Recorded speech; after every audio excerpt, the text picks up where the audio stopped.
Before a part can be manufactured using an additive manufacturing system, it must either be modelled in a computer-aided design software package or scanned from a physical object using a 3D scanner.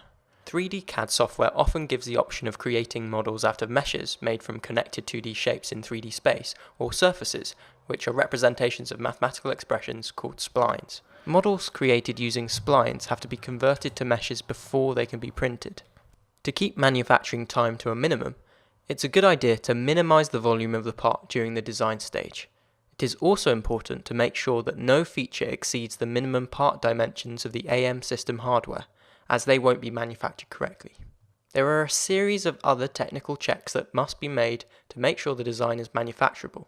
The model must be checked for any holes in the mesh, overlapping internal walls, surfaces with zero thickness, and surfaces facing the wrong way, also known as incorrect normal vector orientation. If the model is hollow, it is necessary to add escape holes for certain AM processes, such as powder bed or vat polymerization, so that the material doesn't get trapped in internal cavities. Once the model is checked and errors are fixed, it needs to be exported.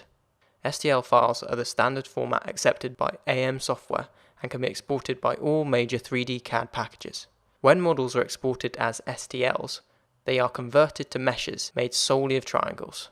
Normally it is possible to increase the number of triangles to improve the surface approximation, or to decrease the number to reduce file size. The next stage of the process is to import the STL file into an additive manufacturing software package for final preparations, including slicing the model into layers. Depending on the manufacturing system, the software might be proprietary or open source. The most basic software allows a user to make changes to the size, orientation, and layer thickness of a build. More sophisticated software allows a user to tweak advanced process parameters and perform support analysis to minimize surface contact and volume. Orientation is a highly important consideration at this stage. Due to the layering process, parts are normally significantly less strong along the Z-axis than in any other direction, so functional parts should be rotated accordingly. AM systems tend to print faster when movement in the Z-axis is minimized. For instance, stereolithography systems use fast actuation to move a UV laser in the XY plane, but rely on slower actuation to move the vat of resin in the Z-axis. Rotating the part to minimize its height can reduce build times.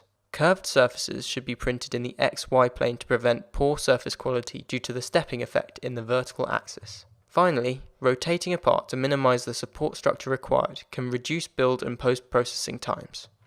Often, there are trade-offs when orienting a part. A best judgment must be made on whether surface quality, build time, or mechanical strength is a major priority. Checks before printing.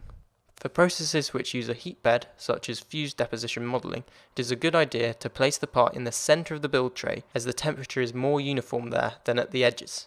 It's also important to ensure that the bottom surface of a part is in contact with the build tray if possible, so that no unnecessary support structure is created. Make sure there is an appropriate number of layers for your build.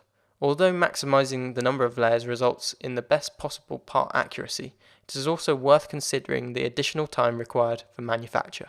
After all checks are complete, the AM software converts the build to machine instructions before sending it to AM hardware.